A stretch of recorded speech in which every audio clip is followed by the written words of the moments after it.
ആവിയിൽ വേവിച്ച് നമുക്ക് വളരെ സിമ്പിളായിട്ട് തയ്യാറാക്കിയെടുക്കാൻ വേണ്ടി പറ്റുന്ന നല്ലൊരു പലഹാരത്തിൻ്റെ റെസിപ്പിയുമായിട്ടാണ് ഇന്ന് വന്നിരിക്കുന്നത്. ഇത് വളരെ എളുപ്പത്തിൽ തയ്യാറാക്കിയെടുക്കാനും പറ്റും. ഇതെങ്ങനെയാണ് ഉണ്ടാക്കുന്നതെന്ന് നോക്കാം.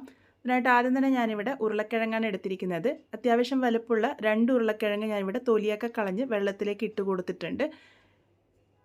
ഇനി ഇതൊന്ന് ഗ്രേറ്റ് ചെയ്തെടുക്കാനാണ് പോകുന്നത്. ഇതുപോലെ വലിയ ഗ്രേറ്ററിലൂടെയാണ് ഗ്രേറ്റ് ചെയ്തെടുക്കുന്നത്. ഈ ഒരു പലഹാരം സാധാരണഗതിക്ക് എണ്ണയിൽ പൊരിച്ചിട്ടാണ് തയ്യാറാക്കിയെടുക്കാറ്. ഇന്ന് നമ്മളിത് ആവിയിൽ വേവിച്ചിട്ടാണ് തയ്യാറാക്കിയെടുക്കാൻ വേണ്ടി പോകുന്നത്. ടേസ്റ്റിലൊന്നും ഒരു മാറ്റം ഉണ്ടാവില്ല. വളരെ എളുപ്പത്തിൽ നമുക്കിത് തയ്യാറാക്കിയെടുക്കാനും പറ്റും. അപ്പോൾ എണ്ണയൊന്നും ഉപയോഗിക്കാൻ അധികം താല്പര്യമില്ലാത്ത ആൾക്കാർക്ക് ഈ ഒരു റെസിപ്പി എന്തായാലും ഇഷ്ടമാകും. അപ്പോൾ ഇതാ എടുത്തിരിക്കുന്ന 2 ഉരുളക്കിഴങ്ങും ഇതുപോലെ ഗ്രേറ്റ് ചെയ്ത് വെള്ളത്തിലേക്ക് ഇട്ട് കൊടുത്തിട്ടുണ്ട്. ഇനി ഇത് നന്നായിട്ട് 2-3 പ്രാവശ്യം നല്ലപോലെ കഴുകിയെടുക്കണം. അതിൽ സ്റ്റാർച്ച് മാറ്റിയെടുക്കാൻ വേണ്ടിയിട്ടാണ് 2-3 പ്രാവശ്യം കഴുകിയെടുക്കണം എന്ന് പറയുന്നത്. അപ്പോൾ ഇതുപോലെ 2-3 പ്രാവശ്യം കഴുകിയെടുത്തിട്ടുണ്ട്. ഇനി ഇതിലെ വെള്ളമൊക്കെ നല്ലപോലെ ഒന്ന് പിഴിഞ്ഞ് മാറ്റിയെടുക്കണം. ഞാനിപ്പോൾ കൈ ഉപയോഗിച്ച് നന്നായിട്ട് സ്ക്വീസ് ചെയ്തതിലെ വെള്ളം മാറ്റിയെടുക്കുകയാണ്. നിങ്ങൾക്ക് വേണമെങ്കിൽ തുണിയിൽ കെട്ടിയിട്ടും നല്ലപോലെ തന്നെ ഒന്ന് സ്ക്വീസ് ചെയ്തെടുത്തു കഴിഞ്ഞാൽ വെള്ളപ്പറ്റ് നല്ലപോലെ മാറ്റിയെടുക്കാൻ വേണ്ടി പറ്റും. ഈ ഒരു രീതിക്ക് നന്നായിട്ട് തന്നെ ഒന്ന് വെള്ളമൊക്കെ കളഞ്ഞ് വേറൊരു ബൗളിലേക്ക് മാറ്റിയെടുത്തിട്ടുണ്ട്.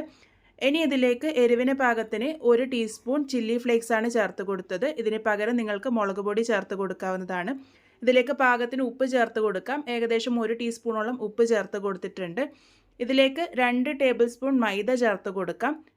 മൈദക്ക് പകരം നിങ്ങൾക്ക് വേണമെങ്കിൽ അരിപ്പൊടി വേണമെങ്കിലും ഉപയോഗിക്കാവുന്നതാണ്. ഇനി ഇതിലേക്ക് 2 ടേബിൾ സ്പൂൺ കോൺഫ്ലവറും കൂടെ ചേർത്ത് കൊടുക്കുന്നുണ്ട്. നിങ്ങൾക്ക് ഈ ഒരു മൈദയും കോൺഫ്ലവറും മൊത്തത്തിൽ ഒഴിവാക്കിയിട്ട് അരിപ്പൊടി മാത്രം ചേർത്തും തയ്യാറാക്കി എടുക്കാവുന്നതാണ്. ഇതിലേക്ക് ഒരു 1/4 ടീസ്പൂണോളം കാശ്മീരി ചില്ലി പൗഡറും 1/2 ടീസ്പൂൺ ഗാർലിക് പൗഡറും ചേർത്ത് കൊടുത്തിട്ടുണ്ട്. കുറച്ച് മല്ലിയില ചെറുതായിട്ട് അരിഞ്ഞതും കൂടെ ചേർത്ത് കൊടുക്കാം. ഗാർലിക് പൗഡറിന് പകരം വെളുത്തുള്ളി നന്നായിട്ട് ചതച്ചിട്ട് വേണമെങ്കിലും ചേർത്ത് കൊടുക്കാവുന്നതാണ്. എല്ലാം കൂടെ നന്നായിട്ട് കൈ ഉപയോഗിച്ച് മിക്സ് ചെയ്ത് യോജിപ്പിച്ചെടുക്കാം.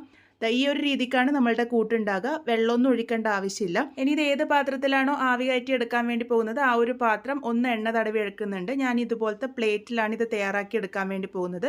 എണ്ണ തടവി എടുത്തതിന് ശേഷം ഇതിലേക്ക് നമ്മൾ തയ്യാറാക്കി വെച്ചിരിക്കുന്ന കൂട്ട് മുഴുവനായിട്ടും തന്നെ വെച്ച് കൊടുക്കാം. അതിനുശേഷം കൈ ഉപയോഗിച്ച് ഒന്ന് ചെറുതായിട്ട് പരത്തി കൊടുക്കാം.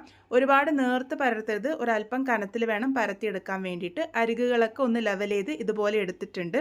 ഇനി ഇത് ആവി കയറ്റി എടുക്കാനാണ് പോകുന്നത്. അതിനായിട്ട് സ്റ്റീമർ നേരത്തെ വെള്ളമൊഴിച്ച് ആവി വരാൻ വേണ്ടി വെച്ചിരുന്നു. ആവി നല്ലപോലെ വന്നതിന് ശേഷം ഈ ഒരു പാത്രം ഇതിലേക്ക് ഇറക്കി വെച്ച് കൊടുക്കാം.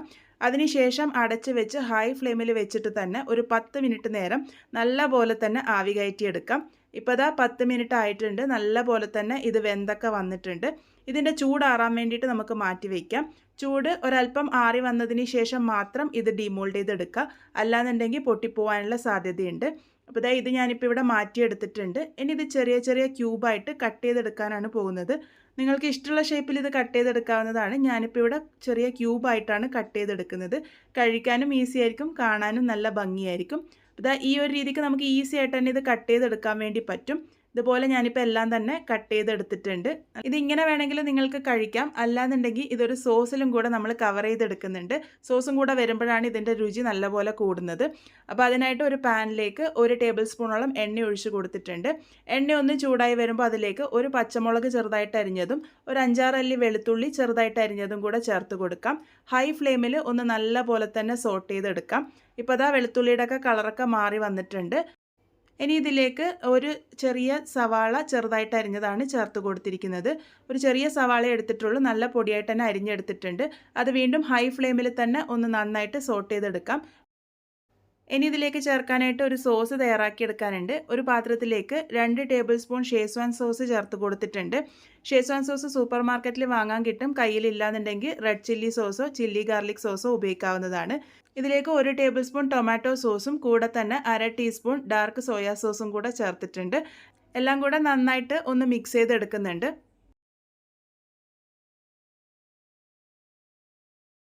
ഇപ്പോൾ സവാളയുടെ ഒക്കെ കളറൊക്കെ നന്നായിട്ട് ഒരു ലൈറ്റ് ഗോൾഡൻ ബ്രൗൺ കളറായിട്ട് മാറിയിട്ടുണ്ട്.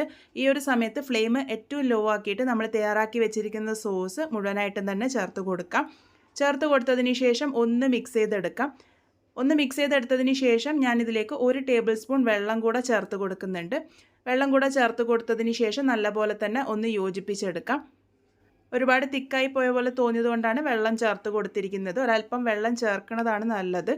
ഇനി ഇതിലേക്ക് 1 ടീസ്പൂൺ പഞ്ചസാര ചേർത്ത് കൊടുക്കുന്നുണ്ട്. അത് ചേർത്ത് കൊടുത്ത് നല്ലപോലെ തന്നെ മിക്സ് ചെയ്തെടുക്കാം. ഈ ഒരു സോസിൻ്റെ ഉപ്പ് നോക്കിയതിന് ശേഷം മാത്രം ഉപ്പ് ചേർത്ത് കൊടുത്താൽ മതി. ഒരു നുള്ളു ഉപ്പ് ഞാനിവിടെ ചേർത്ത് കൊടുക്കുന്നുണ്ട്. ചേർത്ത് കൊടുത്ത സോസിലൊക്കെ ഉപ്പ് കാണും, അത് നോക്കിയിട്ട് മാത്രം ചേർത്ത് കൊടുത്താൽ മതി. അതും കൂടെ ചേർത്ത് നല്ലപോലെ തന്നെ ഒന്ന് മിക്സ് ചെയ്തെടുത്തിട്ടുണ്ട്. അതിനുശേഷം നമ്മൾ തയ്യാറാക്കി വെച്ചിരിക്കുന്നത് ഇതിലേക്ക് മുഴുവനായിട്ടും തന്നെ ചേർത്ത് കൊടുക്കാം. അതിനുശേഷം നല്ല പോലെ തന്നെ ഒന്ന് മിക്സ് ചെയ്തെടുക്കുകയാണ് ചെയ്യേണ്ടത്. ഹൈ ഫ്ലെയിമിൽ വെച്ച് ഒരു 1 മിനിറ്റ് നേരത്തേക്ക് നല്ല പോലെ തന്നെ ഒന്ന് സോട്ട് ചെയ്തെടുത്താൽ മതി. ആ ഒരു സോസൊക്കെ ഇതിൽ നന്നായിട്ട് കവറായിട്ട് വരണം, അത്ര മാത്രമേ ഉള്ളൂ. ഇതിലേക്ക് ഏറ്റവും അവസാനമായിട്ട് കുറച്ച് മല്ലിയില ചെറുതായിട്ട് അരിഞ്ഞതും കൂടെ ചേർത്ത് കൊടുത്തിട്ടുണ്ട്. നല്ലപോലെ യോജിപ്പിച്ച് കഴിഞ്ഞാൽ നമ്മളുടെ പലഹാരം ഇവിടെ റെഡി ആയിട്ടുണ്ട്. വളരെ സിമ്പിളായിട്ടുള്ള രീതിയിൽ ആവിയിൽ വേവിച്ചിട്ടാണ് നമ്മളിതൊന്ന് തയ്യാറാക്കിയെടുത്തിരിക്കുന്നത്. ഉണ്ടാക്കിയിരിക്കുന്നത് ചില്ലി പൊട്ടറ്റോ ആണ്. സാധാരണ ഫ്രൈ ചെയ്തിട്ടാണ് എടുക്കാറ്. ഇന്നതിന് പകരം ആവിയിൽ വേവിച്ചിട്ടാണ് നമ്മൾ തയ്യാറാക്കിയെടുത്തിരിക്കുന്നത്. ഇതിൻ്റെ മുകളിലേക്ക് കുറച്ച് വെളുത്ത എള്ളും കൂടി ഇട്ട് കൊടുത്തിട്ടുണ്ട്. നല്ല സോഫ്റ്റ് ആയിട്ടാണ് ഇരിക്കുക, നല്ല ടേസ്റ്റിയാണ്. അതുപോലെ തന്നെ ഹെൽത്തിയായ രീതിയിലാണ് തയ്യാറാക്കിയെടുത്തിരിക്കുന്നത്. എന്തായാലും ട്രൈ ചെയ്ത് നോക്കൂ. ട്രൈ ചെയ്ത് ഫീഡ്ബാക്സ് ഒക്കെ പറയാൻ മറക്കരുത്. വീണ്ടും ഒരു നല്ല റെസിപ്പിയുമായി കാണാം.